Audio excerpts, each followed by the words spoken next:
Switching to Geico is a good idea, especially when you consider everything. First off, Geico makes it easy to switch. They have licensed agents available 24/7 online or over the phone. But if it's so easy, you might start thinking everything is easy, even big wave surfing. And it's not. It's actually quite difficult. Well, if you switch to Geico, you could save hundreds on car insurance. And you could keep saving by bundling your motorcycle, boat, and RV, plus your home or renter's insurance.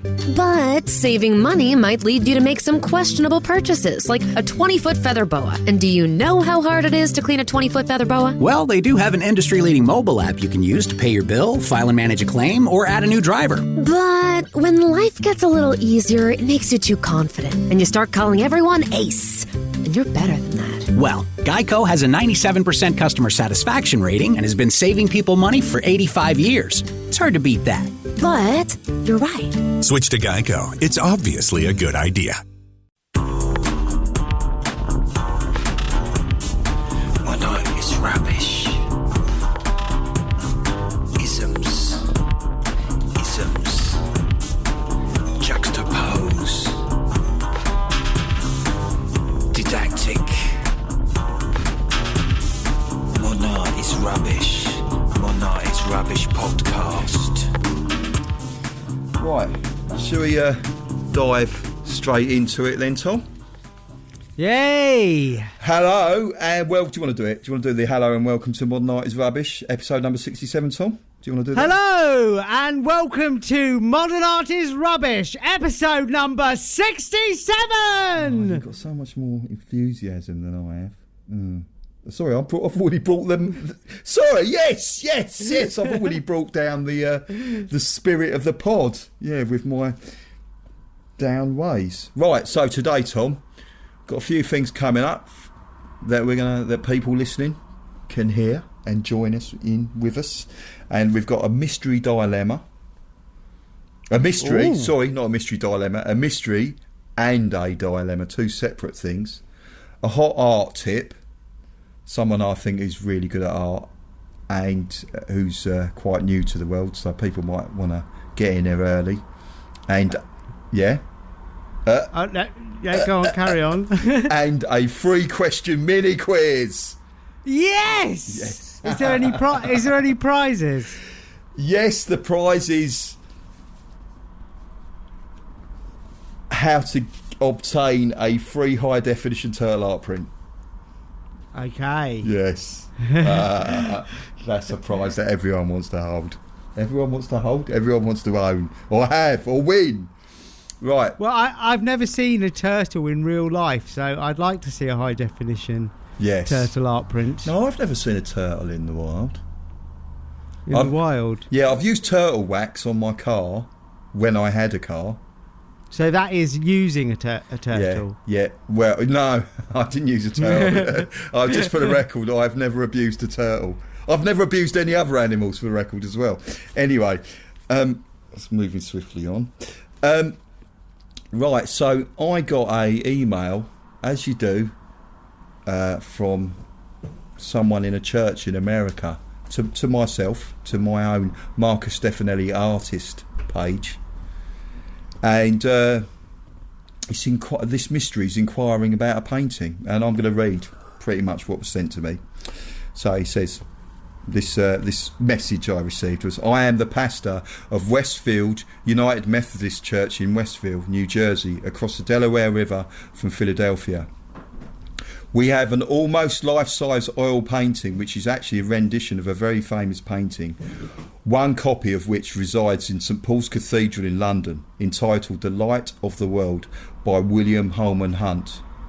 Ours was painted by, and here is the big thing, ours was painted by a Stefanelli in 1932.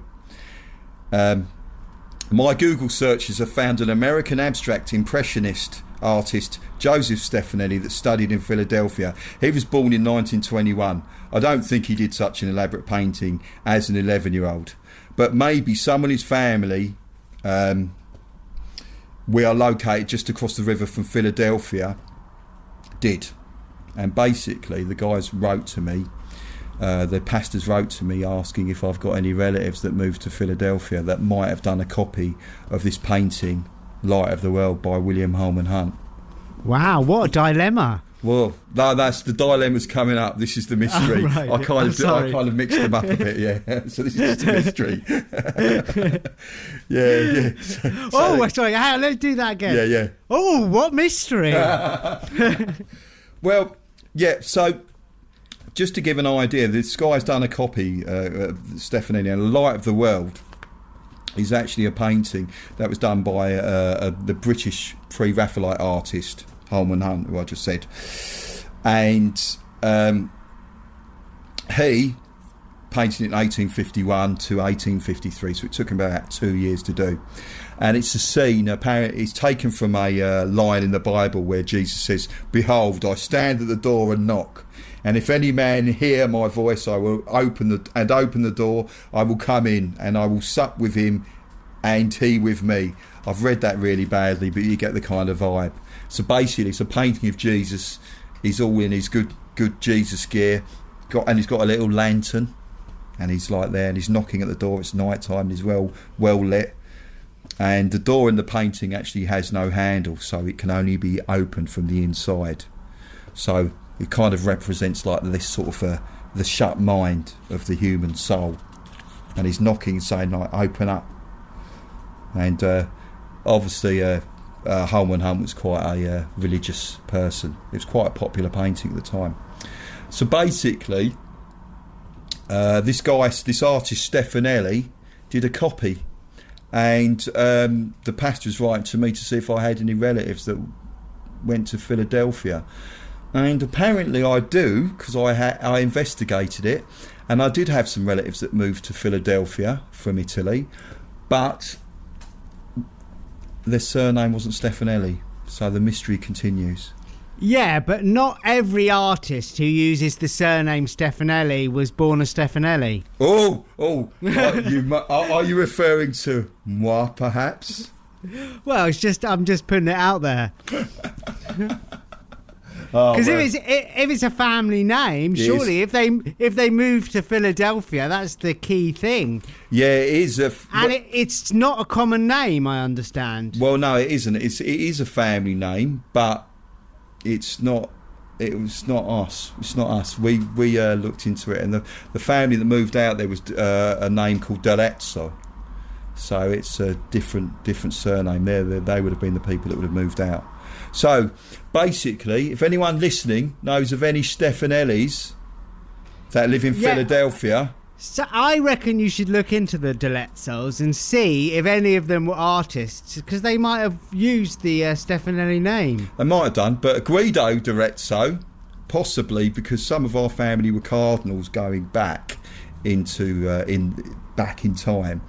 Guido D'Arezzo was the guy who invented modern notation for music. He invented the music score, the stave. Is it the stave? Oh, wow, modern notation is rubbish. So anyway, if anyone has any Stefanelli information in Philadelphia, please email us at info@modernartisrubbish.com. Wow, yeah. What a mystery.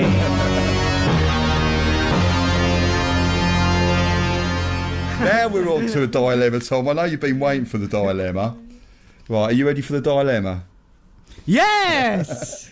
So, you're the head of a famous art institute, the Royal Academy of Art in London, and basically what the situation is they, due to COVID, there could be up to 150 people that will be made redundant from the Royal Academy in London. So they're thinking that they may, there's talk of perhaps a Michangelo marble sculpture being sold in order to save these jobs. Now that's called, the actual work is called the Today Tondo, and it's a round relief sculpture made in marble. It's an amazing piece because it's actually unfinished, and it shows the Virgin and the infant St John, and it was made around 1504. And as I say, it shows his working process because it's unfinished. And they reckon if they sold it, it would fetch over £100 million. Is that how much they need to pay all those staff? Well, I think their bills are about £8 million a year or something, but it would save a lot of staff. So is this seems to me like overkill to me.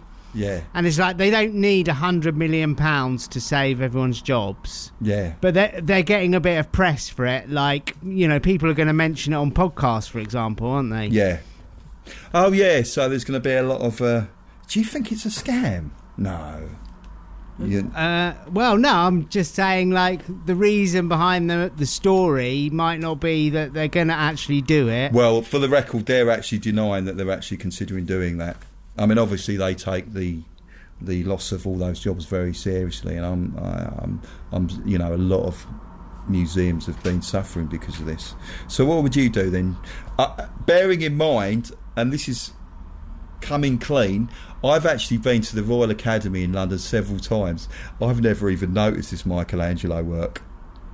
Yeah, well, maybe you've never even noticed all those staff there either. Oh. So what would you do? You just find a cheaper painting to flog it? Yeah, I guess so. But maybe, like, they must have lots of rich donors if they own a piece that's worth 100 million. They must be quite a wealthy organisation for having that. I mean, there must be another way without losing, you know, I don't know, yeah, maybe a cheaper piece. Yeah. What about a high definition turtle art print? That could raise millions. So anyway, hopefully they'll sort it out. Yeah, well, he didn't finish it, did he, Michangelo? No, he didn't, so it's not. But it's, I mean, as I say, it was something he was doing when he was 29, but then he had this little other piece on his mind called David. He was working at the time, so I think basically what artists of those times do is, you know, it's a commission. You take every bit of work you can get at the time. You never turn down work, do you? So even those working on David at the time, is someone, you know, the guy who asked for this work, clearly he wasn't going to turn it down either. Yeah. No. So there you go. So that's the... What a dilemma! Right. Now, my tip is I'd like to talk about... Maybe there's a little bit of nepotism going on, a little bit of bias here, but it's my nephew. I want to just mention my nephew's got a new website out, and I actually think his work's really good. And I honestly, sincerely, I wouldn't be mentioning it on this podcast if I didn't think it was worth looking at. Nepotism! Nepotism in art! Well, it is our podcast, so... So basically, my nephew goes under the name of the artist J.R. Chaw. And basically, it says on his website, he's a contemporary paper cut and spray paint artist whose work explores the notions of facades in society that conceal harsh realities. And he's only 18 years old, and his work's influenced significantly by the traditional Japanese art form of kiri, or paper cutting, as well as Japanese Buddhist aesthetics such as wabi-sabi, which is the beauty in imperfection, and enso, a spiritual art form believed to expose the artist's true character. Basically, he cuts out these really huge, intricate paperworks. Some are huge, some are small, but they're all done with a knife, and I can tell you they are really, really delicate, but beautiful and really stunning when you look at them. You've seen the website, Tom.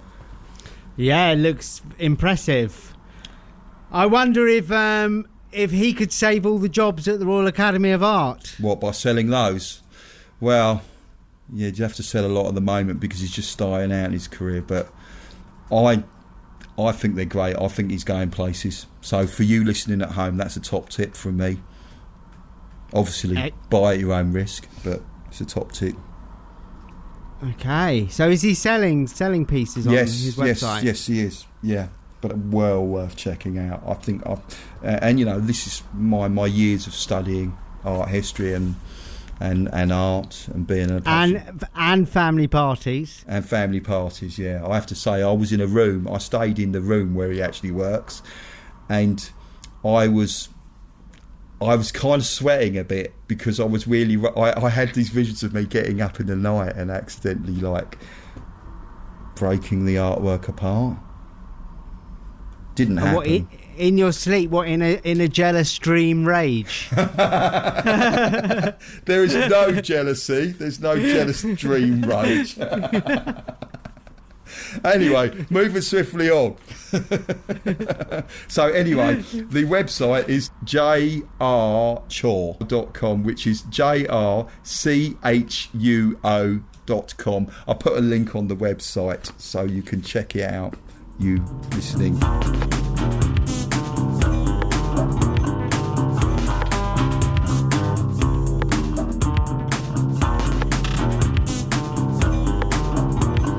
Okay, we need a quiz, don't we? Do you need a quiz? A mini quiz? Yeah, quiz. Can we have a quiz? Quiz.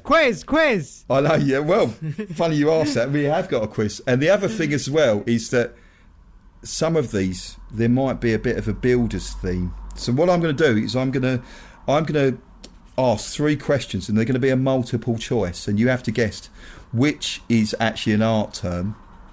2 of them won't be art terms, and they might be buildery terms. And which one is the real art term? And then we'll talk about. I'll reveal. Okay. So can you do a little theme tune made up? That's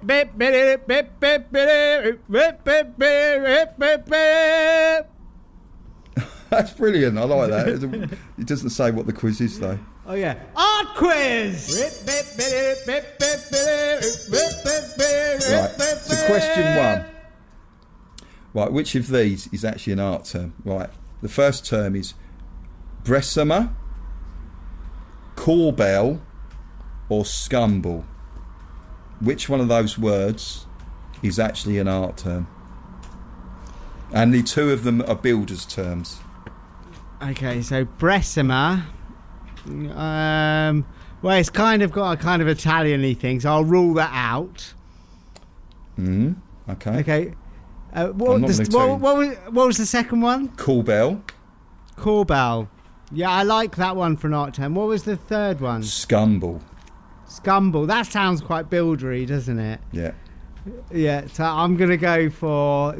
I don't recognise any of them, but I'll go for number 2. Wrong. You're wrong. Right, so firstly, a Bressumer is a lintel, often timber, over a shop front, fireplace or bay opening. The one that you chose, which was Corbell, projection of stone, brick, timber or metal jutting out from a wall to support a weight above. And the actual word was scumble. Now, do you know what scumble means? Scumble means to paint an opaque colour over another. And basically, when you do that, if you paint, you'll see patches of the colour below. So I do it a lot when I use watercolour. Sometimes I'll use virtually no water at all on the watercolour paint, and then I'll paint over the top of another colour, so it will leave like that sort of scrapey kind of dry effect, so you can see the colours, see the paint below it. Okay. So what I've picked is, there's an example which I'll put on the website for you watching. You're not watching, you're listening. For you listening at home or wherever you are. And it's an example by the British artist Joseph Mallard William Turner. And it's his work called Snow Storm Steamboat Off a Harbour's Mouth, and it was exhibited in 1842. And it's basically a stormy scene, and it's a small steamboat overcome by the power of the wind. And you can see with his brush strokes, there's been a lot of scumbling going on.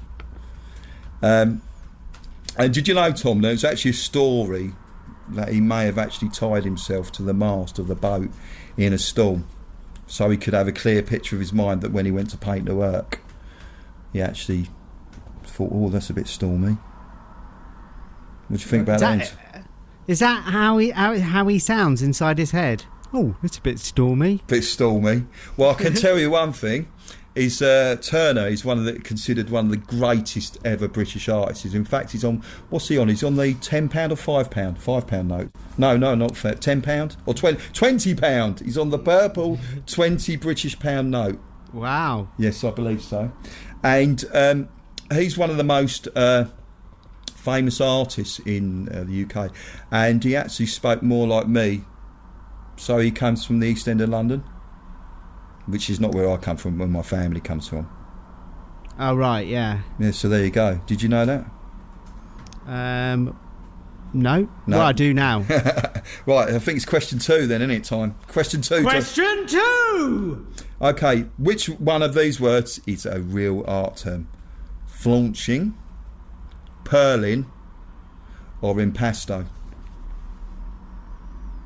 Well, I think purling is a buildery term. Yeah. Flaunching, well, I don't know. That just sounds random. And the last one, what was the last one? Impasto. Impasto. I mean, that sounds, again, Italian. I want to rule out the Italian ones. So I'll go for the first one. Wrong. Oh. Flaunching. Mortar weathering on top of the chimney stack surrounding the base of the chimney pots to throw off the rain and thus prevent it from saturating the stack. I got this from some builder site. Purling, horizontal beam in a roof upon which rafters rest. Impasto is the process or technique of laying on paint or pigment thickly so it stands out from the surface.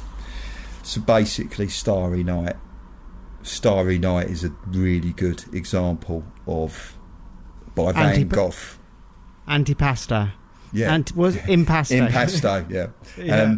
That was painted in 1889. Do you want some Starry Night facts? Yeah, please, Marcus. Well, you know, just after he cut his ear off, he spent time in the San Remi sanatorium. So this was one of the views that he painted. Now, he actually had bars across his window so he couldn't get out. So he actually painted the Starry Night without the bars in, of course. And he actually felt that his painting, The Starry Night, was a failure. He wrote to his brother and said so. Oh, right, yeah. So there you go. One of the most famous paintings. So let that be a lesson to everyone listening, I think. What you may do is a failure, but some people may think it's incredible. I think it's the greatest painting ever. Yeah. I can never say that about my cooking, though. Yeah, but your cooking's not a painting. No, it's not.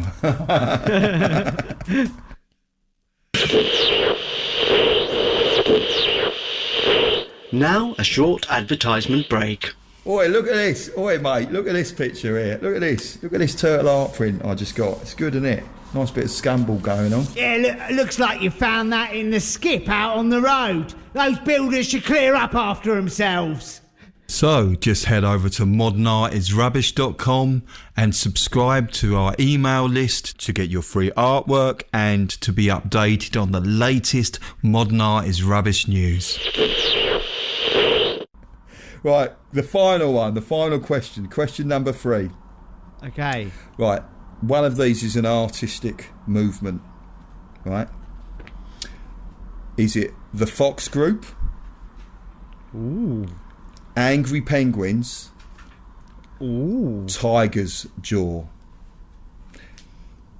Yeah, so I know a builder's firm called the Angry Penguins. What? And I have to say one's got a music feel, one of those answers. Okay, so Tiger Jaw was the last one. Yeah. Is that an art movement? What was the first one? The Fox Group. The Fox Group. They sound like estate agents or something. So who are you going for?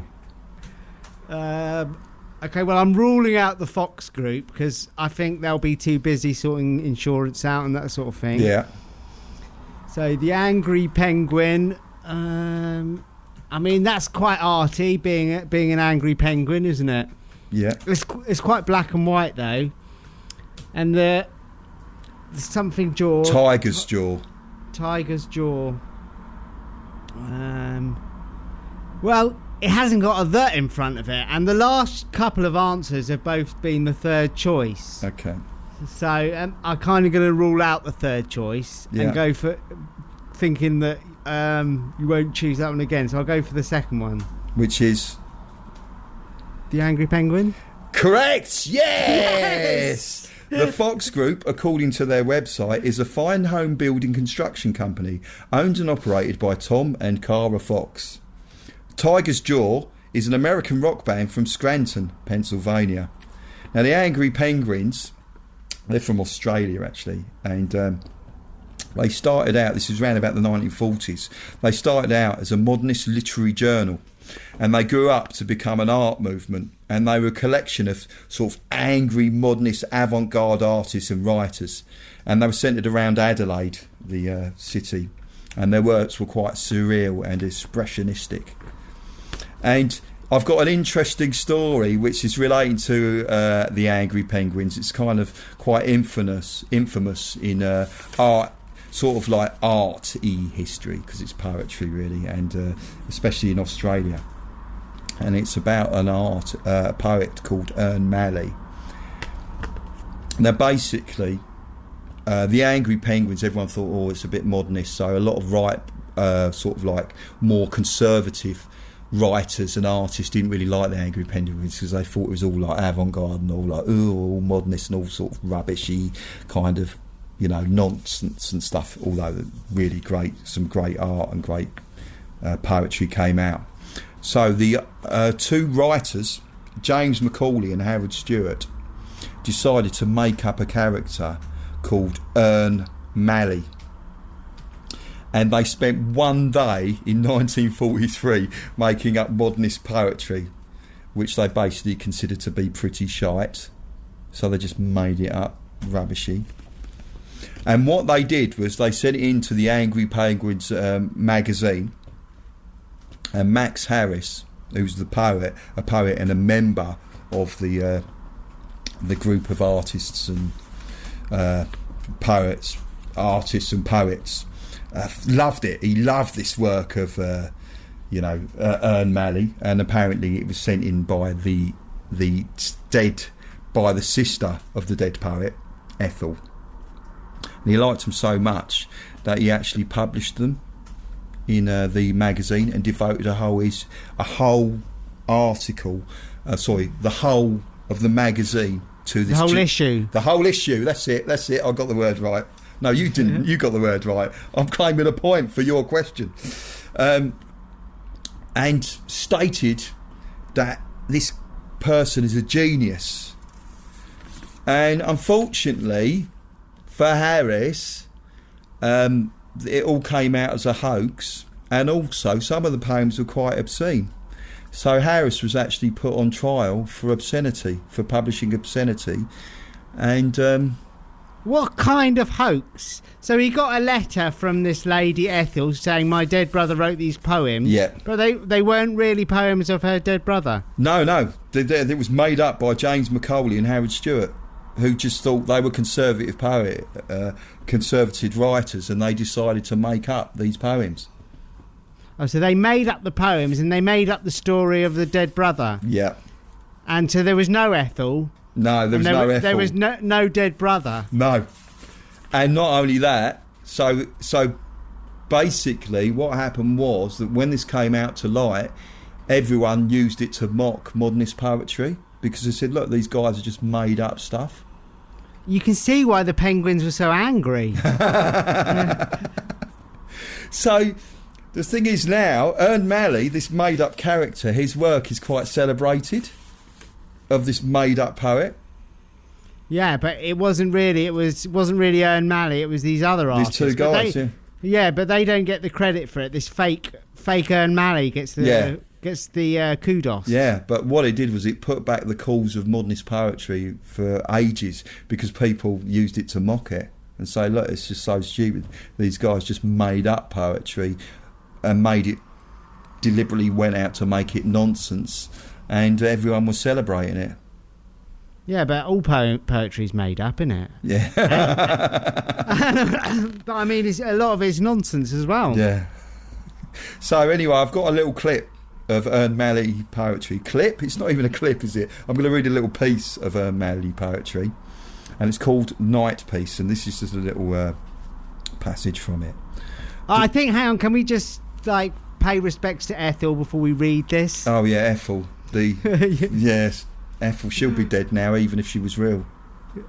Yeah. Mind you, most of the I think all the Angry Penguins are now dead. We could have a bit of organ music. Oh, I'll stick that on. I'll add that post-production. So it's called Night Piece, and this is just a passage from it.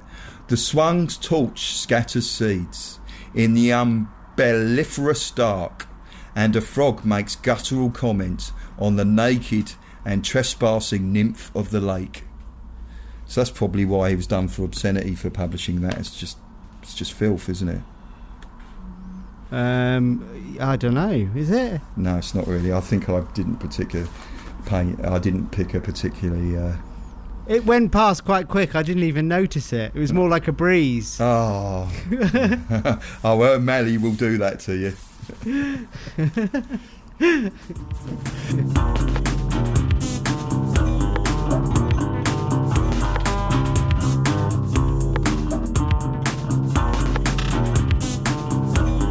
So anyway, that is the end of the podcast for this week, or this 2 weeks.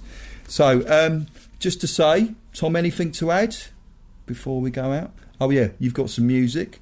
And where can people follow you on the music? Online, yeah, they can follow me online, Obi Tom. And we'll put links on the website. And if you want to get in contact with us, do so at info@modernartisrubbish.com. And you can visit our website, modernartisrubbish.com, where you can see the images and find links to the stuff we talked about on the show. And also you can find links to our social media, Twitter, Facebook, etc. And I think it's just time to say bye, isn't it, Tom? Yeah, but if anyone can help us solve our dilemma, oh yes, or indeed the Stefanelli question, yes, yeah, please get in touch. info@modernartisrubbish.com. Hey. So it's just byes, isn't it? Goodbye. Bye.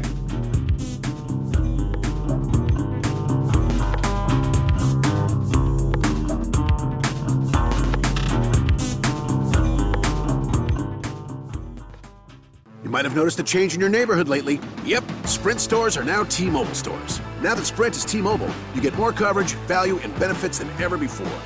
We've invested billions to bring our 5G from big cities to small towns across America. And great coverage is just the start. From high-speed mobile hotspot data to weekly deals and giveaways, our customers get tons of great benefits. Head to your new T-Mobile store to learn more. Qualifying service and capable device required. Coverage not available in some areas. Some uses may require certain plan or features. See T-Mobile.com. Dunkin' is putting a whole new spin on pumpkin at Dunkin' with our new Pumpkin Cream Cold Brew. Smooth, bold cold brew topped with velvety pumpkin cream cold foam made with cinnamon and nutmeg spices. And there's more pumpkin for you to love, like the delicious fall classic, our Pumpkin Spice Signature Latte. Rich espresso topped with whipped cream, caramel drizzle, and cinnamon sugar. That's how we pumpkin at Dunkin'. Sip into the fall season with the $3 medium Pumpkin Cream Cold Brew or Pumpkin Spice Signature Latte. America runs on Dunkin'. Participation may vary. Limited time offer. Exclusions apply. Valid on Pumpkin Spice Signature Latte only in all cold foam cold brew.